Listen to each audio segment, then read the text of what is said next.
Thumbnail का आपने topic देखा होगा कि संविधान क्या कहता है, एक सांसद अगर एक साथ 2 सीटों पर चुन लिया जाता है तो। और सेम प्रश्न यूपी पीसीएस में एक बार आ चुका है। ऐसे प्रश्नों के जवाब में मैं पहले ही क्लियर कर दूं, फिर एक्सप्लेन करूंगा कि संविधान कुछ भी नहीं कहता कि एक संसद का सदस्य अगर मेंबर ऑफ पार्लियामेंट एक साथ दो सीटों पर चुनाव हो जाए तो। ऐसा कुछ भी नहीं कहता संविधान। संविधान ने ये पावर किसको दे रखी है? संविधान ने ये पावर दे रखी है संसद को।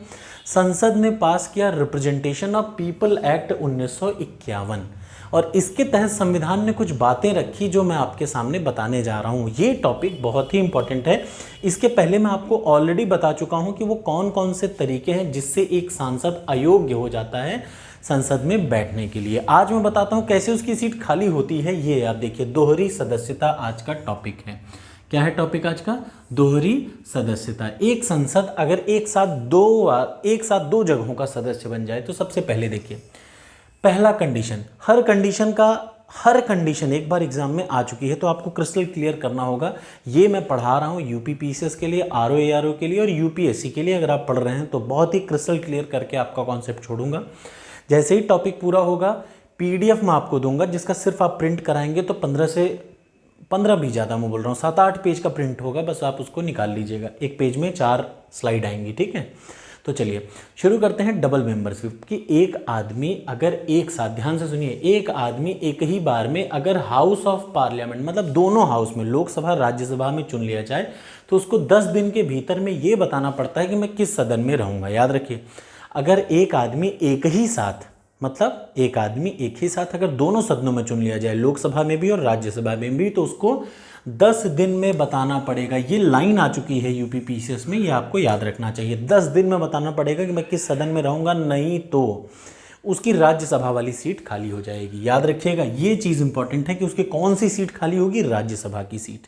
एक चीज़, छोटे वीडियो बनाने का बहुत फ़ायदा है, आपको अपने आप समझ में आएगा जब आप इन सारी चीज़ों को कंपाइल करेंगे और छोटे छोटे वीडियो पढ़ के आगे निकल जाएंगे। तो कोई भी टॉपिक मैं छोड़ना नहीं चाह रहा हूँ, इसलिए छोटी वीडियो बन रही है। अगला आ जाइए, अगर एक आदमी ऑलरेडी एक सदन का सदस्य है, मतलब एक आदमी ऑलरेडी सांसद है, अब वो चाहे लोकसभा में हो चाहे राज्यसभा में, और अगर वो दूसरे हाउस के लिए चुन लिया जाता है, मतलब मैं ऑलरेडी मान लीजिए राज्यसभा में हूँ, मैं लोकसभा के लिए चुन लिया जाऊँ, तो उसमें क्या होगा, उसकी पहली सीट खाली हो जाएगी। मतलब समझ में आ गया ना।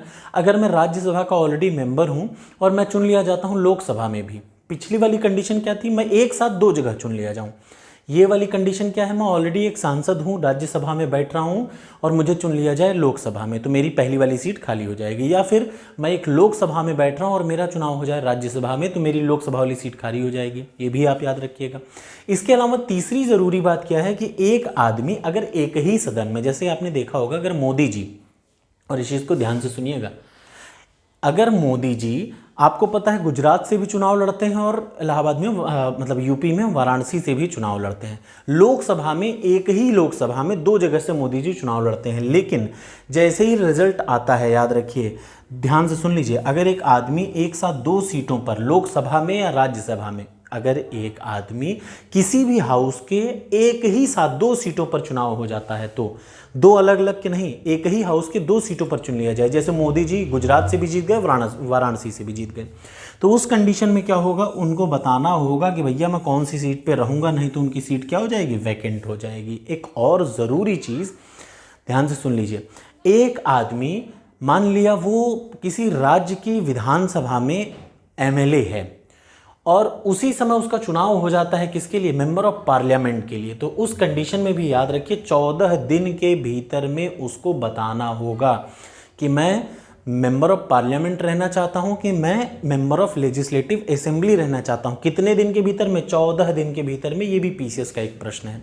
ये प्रश्न बड़े इंपॉर्टेंट होते हैं क्योंकि यहाँ पे डेट वाइज दे रखा है ना, तो पीसीएस यही घुमा फिरा के, अब वो समय नहीं रह गया, अब वो लेवल नहीं रह गया पीसीएस का जो पहले था कि 1 टाइम सीधे सीधे आ जाए। अब घुमा फिरा के इस तरीके से प्रश्न पूछता है। तो याद रखिए, अगर एक आदमी किसी राज्य की विधानसभा का भी सदस्य बन जाए और लोकसभा का भी सदस्य बन जाए, तो 14 दिन के भीतर में उसको बताना पड़ता है क्या, कि मैं कहाँ रहूँगा, नहीं तो उसकी विधानसभा वाली सदस्यता खत्म हो जाएगी। ये बात आप याद रखिएगा, बहुत ज़रूरी है। कितने दिन के भीतर में, 14 दिन में बताना होगा, नहीं तो सदस्यता किसकी खत्म होगी, एमपी की एमएलए वाली, एमएलए वाली मतलब उसकी राज्य की सदस्यता खत्म हो जाएगी। अगर एक आदमी एक साथ दोनों सदनों पे चुन ली जाए तो कितने दिन में बताना है, 10 दिन के भीतर में।